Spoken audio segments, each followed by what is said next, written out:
একটু আগে একটা নিউজ দেখলাম ডিবিসি বাংলায়।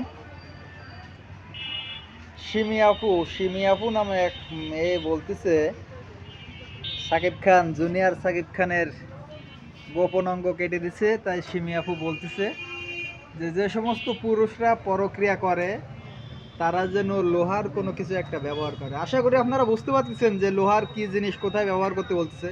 তো আমি একটা জিনিস বলবো, সিমি আপু এবং সিমি আপুর মতো যারা অনেক ওই লোহার জিনিস ব্যবহার যারা করে অনেক মানুষের গুলা, তাদেরকে উদ্দেশ্য করে বলবো যে আপুরা এবং সিমি আপু, আপনি এবং আপনার মতো যে ক্যাটাগরির লোক আছে যারা যারা পুরুষরা পরক্রিয়া করলে যদি ওইখানে লোহার জিনিস লাগানো হয় লাগাইতে হয়, তাহলে যারা মহিলারা পরক্রিয়া করে তাদের কি করা উচিত?